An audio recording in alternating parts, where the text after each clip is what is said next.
Hi everyone, welcome to our channel explain Telugu. నన్ను ఏ cinema అయినా భయానికి గురిచేసింది అంటే అది మాధవన్ గారి మూవీ 'ఇంటి నంబర్ 13'. మూవీ నా చిన్నప్పుడు నేను చూసిన ఒక ఇంపాక్ట్‌ఫుల్ మూవీ. ఆ తర్వాత మళ్ళీ నా ఎయిత్ క్లాస్‌లో అనుకుంటా. మళ్ళీ అంతే భయపడే ఇంపాక్ట్ చేసిన మూవీ 'కంజూరింగ్'. రీసెంట్‌గా ఈ మూవీ గురించి ఇంటర్నెట్‌లో ఒక ఆర్టికల్ చదివాను. అది ఎంతవరకు నిజమో నాకు తెలీదు. కానీ ఆ ఆర్టికల్‌లోని విషయాలు మీతో షేర్ చేసుకుంటా. ఐ హోప్ మీకు నచ్చుతుందనుకుంటున్నా. ఫ్రెండ్స్, అంతకంటే ముందు మీరు ఇంకా మన ఛానెల్‌ని సబ్స్క్రైబ్ చేసుకోకపోతే తప్పకుండా సబ్స్క్రైబ్ చేసుకోండి. ఈ వీడియోకి కనీసం 200 లైక్స్ అన్నా కొట్టండి. మీరు చేస్తారు, నాకు తెలుసు. అలాగే ఈ వీడియో మీకు నచ్చితే మీ ఫ్రెండ్స్ అండ్ ఫ్యామిలీకి షేర్ చేయండి. ఇక లేట్ చేయకుండా వీడియో స్టార్ట్ చేద్దాం. 'కన్జూరింగ్' మూవీ 2013లో రిలీజ్ అయింది. చాలామంది ఈ మూవీ చూసే ఉంటారు. Most of the film real ఇన్సిడెంట్స్‌ని బేస్ చేసుకొని తీశారంట. అయితే ఈ దెయ్యాలు, ఆత్మల మీద నమ్మకం లేని నాలాంటి వాళ్ళకు ఈ మూవీ ఒక మంచి థ్రిల్ ఇచ్చింది. కానీ ఆ తర్వాత అవి ఉంటాయని నమ్మవలసొచ్చింది. ముందుగా 'కన్జూరింగ్' గురించి చెప్పుకుందాం. ఆ తర్వాత దెయ్యంతో నా ఎక్స్‌పీరియన్స్ గురించి చెప్తా. ఎక్స్‌పీరియన్స్ అంటే ఏదో అనుకోకండయ్యా. నేను దెయ్యాన్ని ఎప్పుడు, ఎక్కడ, ఎలా చూశాను అనే విషయాన్ని గురించి చెప్తానంటున్నా. అయితే 'కన్జూరింగ్' గురించి మనం చాలా విషయాలు విన్నాం. ఈ movie based on real events అని, ఈ మూవీని జేమ్స్ వాన్ డైరెక్ట్ చేశారని, డైరెక్టర్ ఈ మూవీలో మోస్ట్ ఆఫ్ ది పార్ట్ చాలా రియల్‌గా కనిపించేలా, గతంలో ఫెరాన్ ఫ్యామిలీకి జరిగిన ఇన్సిడెంట్స్ అన్నీ చూపించే ప్రయత్నం చేశారని, అలాగే మోస్ట్ ఆఫ్ ది ఫిల్మ్ మనలోని భయాన్ని బయటకు తీసేలాగా ఉండేలా ఈ మూవీని తీశారని తెలుస్తుంది. ఇక రియల్ స్టోరీ విషయానికొస్తే, ఒకప్పుడు అంటే 1971లో Roger and Carolyn Perron Rhode Island దగ్గర ఫార్మ్ హౌస్ కొన్నారు. అందులోకి షిఫ్ట్ అయ్యారు. అయితే వీళ్ళకు ఐదుగురు ఆడపిల్లలు: Andrea, Nancy, Christine, Cindy and April. అయితే మనకు మూవీలో చాలా తక్కువ టైంలోనే ఈ ఫ్యామిలీకి దెయ్యం కనబడడం, పారానార్మల్ ఇన్వెస్టిగేటర్స్ వచ్చి ఆ దెయ్యాన్ని వెళ్లగొట్టడం అంతా జరిగిపోద్ది. అయితే రియల్‌గా ఈ ఫ్యామిలీ 10 సంవత్సరాల పాటు ఆ ఇంట్లో ఉన్న దెయ్యంతో సంసారం చేశారు. ఎక్కువగా ఆ ఇంట్లో ఉన్న ఈ ఐదుగురు ఆడపిల్లలకు దెయ్యాలు దర్శనాలిచ్చేవట. అయితే వీళ్ళు మొదట్లో ఈ ఇల్లు ఖాళీ చేసి వెళ్ళిపోతే బాగున్ను. కానీ వీళ్ళ ఆర్థిక పరిస్థితుల వల్ల ఆ ఇంట్లోనే వితౌట్ దెయ్యాల పర్మిషన్ వాటితోనే ఉండిపోయారు. ఇంకేముంది, నచ్చినప్పుడు రావడానికి, నచ్చినప్పుడు పోవడానికి, ఇది మీ ఇల్లు కాదు బిడ్డ, బాగుమతి ఎడ్డ అన్నట్టు దెయ్యాలు వీళ్ళతోనే ఉండడం స్టార్ట్ చేశాయి. ఈ ఇంట్లో మొదట స్ట్రేంజ్ థింగ్స్ స్టార్ట్ అయ్యాయి. అంటే ఎవరో గుసగుసలాడుతున్నట్లు, ఒక నీడ వెంబడిస్తున్నట్లు, రాత్రిపూట గోడల్లో శబ్దాలు, ఎవరో చెవిలో ఊగుతున్నట్లు అనిపించేవట. అయితే వీళ్ళు చాలా రోజుల వరకు ఇలాంటి అనుభవాలు తమకు ఎదురవుతున్న విషయం ఒకరితో ఒకరు చెప్పుకోలేదు. చాలా రోజులు అలా తమలోనే దాచుకున్నారు. ఎప్పుడైతే ఇవి గుసగుసల దగ్గర నుండి టార్చర్ వరకు డోస్ పెంచాయో, అప్పుడు నాకు దెయ్యాలు కనిపించాయంటూ ఒకరితో ఒకరు చెప్పుకోవడం మొదలుపెట్టారు. చివరికి రోజర్ పారానార్మల్ ఇన్వెస్టిగేటర్స్ అయిన ఎడ్ అండ్ లోరెన్ వారెన్‌లను సంప్రదించాడు. అయితే వాళ్ళు వచ్చిన తర్వాత లొరైన్ ఈ ఇంట్లో దెయ్యాలు ఉన్నాయని చెప్పి అవి పోవడానికి ఎక్సర్సిజం చేశారట. అయినా కూడా ఆ ఇంట్లోని సంఘటనలు జరగడం ఆగలేదంట. చివరికి ఆ ఇంట్లో ఒకప్పుడు ఉన్న బెత్షెబా అనే ఆమె ఇలా ఆత్మలా మారి ఆ ఇంటిని పట్టుకొని ఉందని చెప్పారు. దాదాపు 10 ఏళ్ల వరకు వీళ్ళు ఆ ఇంట్లోనే ఉన్నారు విత్ బెత్షెబాతో. క్రిస్టిన్ మీడియాతో అప్పుడు జరిగిన సంగతి ఒకటి షేర్ చేసుకున్నారు.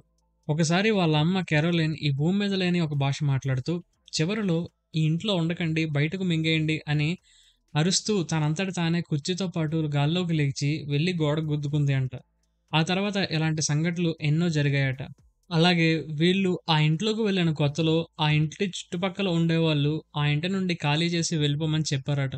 కానీ వీళ్ళ ఆర్థిక పరిస్థితి బాగోలేక అక్కడే ఉండాల్సొచ్చినప్పుడు కనీసం రాత్రి పడుకునే ముందు లైట్స్ ఆన్‌లోనే ఉంచి పడుకోమనేవాళ్ళట. మూవీలో చూపించినంత సీన్ లేకపోయినా వస్తువులు చూస్తుండగానే ఒక్కసారిగా వాటంతట అవే కదిలేవట. ఆ తర్వాత మూవీ షూటింగ్ జరుగుతున్న టైంలో కూడా చాలా సంఘటనలు జరిగాయని director and movie shooting team తెలిపారు. ఒకరోజు ఏదో గాలి షూటింగ్ మధ్యలో గట్టిగా వీచినట్లు అనిపించిందంట. అదే టైంలో ఎక్కడో వేరే చోట ఉన్న కరోలిన్ పడిపోయిందంట. ఈ షూటింగ్ వల్ల తమ మనుగడ తెలుస్తుందనేమో బత్షెబా అలా చేసి ఉంటుందని సిండీ చెప్పింది. అలాగే షూటింగ్‌లో చాలా వరకు కెమెరా ఎంత స్టడీగా పెట్టినా బ్లర్ షాట్లు పడేవంట. అలాగే ఒక్కోసారి ఫుటేజ్ వాటంతట అదే డిలీట్ అయ్యేదంట. లైట్స్ పడిపోయేవి అండ్ సౌండ్ రికార్డింగ్ కూడా సరిగ్గా అయ్యేది కాదని టెక్నికల్ టీమ్ చెప్పుకొచ్చారు.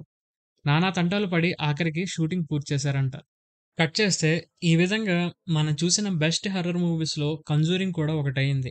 అయితే దెయ్యాలు, ఆత్మలు ఉన్నాయా? లేవా? అనే క్వెషన్ చాలా మందికి వచ్చే ఉంటుంది. చాలామంది తెలివైన వాళ్ళు వెలుగు ఉంటే చీకటుంటుంది, పగలుంటే రాత్రుంటుంది, అలానే దేవుడుంటే దెయ్యాలు కూడా ఉంటాయి అని మంచి మంచి ఎగ్జాంపుల్స్ ఇస్తూ ఉంటారు. బట్ ఇక్కడ మనం రాత్రి, పగలు, వెలుగు, చీకటి ఇవన్నీ ఎక్స్‌పీరియన్స్ అవుతున్నాం. కానీ దెయ్యాలను, దేవుళ్ళను ఎక్స్‌పీరియన్స్ అవ్వట్లేదు.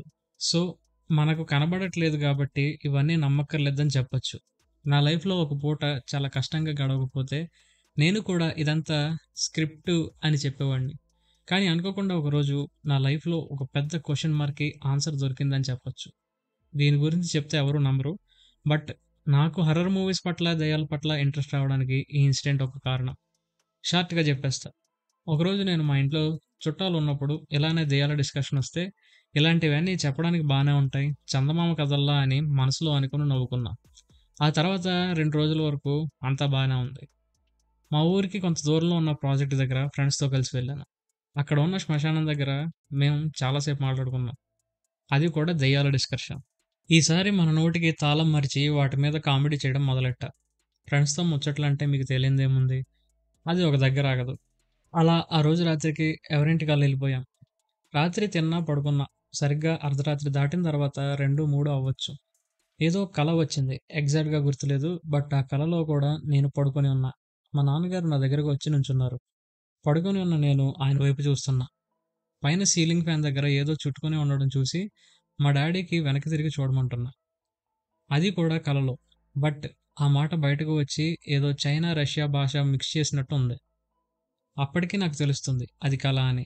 వెంటనే కళ్ళు తెరిచా. నోట్లో నుండి మాట రావడం లేదు. చేతులు లేవడం లేదు. ఒళ్ళంతా చెమటలు. అలా ఒక 30 సెకండ్లు కష్టపడ్డా. ఒక్కసారిగా ఒళ్ళంతా ఫ్రీ అవ్వగానే లేచి కూర్చున్నా. మనం సైన్స్‌ని నమ్మి సిద్ధాంతాలు మాట్లాడే బిడ్డలంలెండి అప్పట్లో. ఇదంతా నాలో ఉన్న భయం వల్ల అని మనకు తెలుసు. కానీ మనకు మనమే సర్ది చెప్పి మళ్ళా పడుకున్నా. నిజానికి ఇలా సర్ది చెప్పుకోకుండా దెయ్యాలు ఉన్నాయని ఒప్పేసుకున్నామనుకోండి, మన ఈగో హర్ట్ అవుద్ది. అందుకని ఇదంతా డూప్ అని మళ్ళీ పడుకున్నా. అప్పటి వరకు లేని కడుపు నొప్పి అప్పుడు రావడం స్టార్ట్ అయింది. మాకు బాత్రూమ్స్ బయటుంటాయి. సో, బయటకు వెళ్ళేటప్పుడు బాగానే ఉంది. వచ్చేటప్పుడే నా భుజం పైన ఎవరో చెయ్యి వేసిన ఫీలింగ్. చూస్తే ఏం లేదు. నా చేత్తో ఒక్కసారిగా చెయ్యి పట్టేసిందేమో అని తడిమి చూసుకున్నా.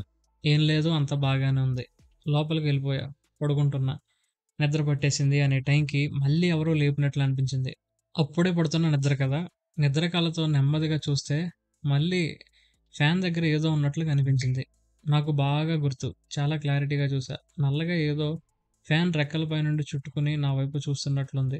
వెంటనే లేచి ఫోన్ లైట్ వేసి చూసా. ఏం లేదు. నిద్ర కలలో అలాగే ఉంటాయేమో అనుకున్నా. లోపల మాత్రం హార్ట్ రేట్ రాకెట్‌లా పరిగెడుతుంది. చెప్తే సోదిలా ఉంటుంది గానీ, ఆ టైంకి పక్కన ఎవరు లేరు. అమ్మా, నాన్న కూడా వేరే రూమ్. చాలా సేపు అలాగే మేల్కొనున్నా. ఎందుకైనా మంచిదని లైట్స్ వేసుకొని పడుకున్నా. మళ్ళీ నిద్ర పట్టే టైంకి ఎడమ పక్క చెవి దగ్గర చల్లగా అనిపించింది. చేత్తో తడిమి చూసుకుంటే చెయ్యి కూడా చల్లగా అనిపించింది. దీనమ్మ ఏదో గాలి బాగా హర్ట్ అయిందని అర్థమైంది. 3 ఆ టైం నుండి పొద్దున వరకు పడుకుంటూ ఒట్టు. ఫోన్ నొక్కుతూ, తిరుగుతూ అలానే ఉన్నా. పొద్దున ఇంటి నుండి బయటకొచ్చేటప్పుడు ఇంట్లో ఉన్న 4 బల్లులు నా రూమ్ బయట చచ్చిపడున్నాయి. ఇదంతా ఇంట్లో చెప్తే, ఊర్లో రోడ్లు ఖాళీ లేవన్నట్లు శ్మశానాలు, ప్రాజెక్టుల దగ్గర తిరగడం ఏంటని తిట్టారు. మీరు నమ్మినా నమ్మకపోయినా ఇది నేను ఫేస్ చేసిన దెయ్యం ఎక్స్‌పీరియన్స్. ఎవరైనా ఇలాంటి సిట్యుయేషన్స్ ఫేస్ చేసి ఉంటే కింద కామెంట్ చేయండి. అప్పటి నుండి ఎప్పుడు కూడా దెయ్యాల గురించి గానీ, దేవుళ్ళ గురించి గానీ నో కామెంట్స్. అలాగే నెట్‌లో మనం కొన్ని బుక్స్ చదివి తెలుసుకుందేంటంటే, సోల్ వరల్డ్ అనేది ఒకటుంటుందని, అది మన కంటికి కనబడదు, చెవికి వినబడదు. అది కేవలం కుక్కలకు, జంతువులకు మాత్రమే కనబడుతుందంట. ఒక రకంగా చెప్పాలి అంటే థర్డ్ డైమెన్షన్ అని అనుకోవచ్చు. అందులో నుండి వినొచ్చు, చూడొచ్చు గానీ ఫిజికల్ కాంటాక్ట్ ఉండదు. ఈ దెయ్యాలన్నీ కూడా అందులో ఉంటాయని నేననుకుంటున్నా. చూసారా ఇప్పుడు కూడా వాటిని తీసుకెళ్ళి సైంటిఫికల్ వరల్డ్‌లోకి తోసేసా. అవెక్కడుంటే మనకెందుకండి? వాటి జోలికి మనం పోకుండా ఉంటే అవి మన జోలికి రావు. సో, ఈ కరోలిన్ వాళ్ళు కూడా దెయ్యాలు మింగుతున్నాయని అప్పో సప్పో చేసి వేరే ఇంటికి పోవచ్చు కదా! అక్కడే ఉండి వాటితో రాడ్డేయించుకునే బదులు. సో ఫ్రెండ్స్, ఇది నా ఎక్స్‌పీరియన్స్. మీకు ఎవరికైనా దెయ్యాలతో ఎక్స్‌పీరియన్స్ ఉంటే అదే వాటిని చూసిన ఎక్స్‌పీరియన్స్ ఉంటే కామెంట్స్‌లో షేర్ చేయండి. అండ్ మన ఛానెల్‌ని సబ్స్క్రైబ్ చేసుకోండి. మీ ఫ్రెండ్స్ అండ్ ఫ్యామిలీకి కూడా షేర్ చేయండి. తప్పకుండా ఈ వీడియోని లైక్ చేయండి. మర్చిపోకండి. ఈ వీడియో టార్గెట్ 200 లైక్స్. ఒక నొక్కు నొక్కేయండి మరి. Thank you guys. Thank you for watching. Stay tune on explain Telugu for more content.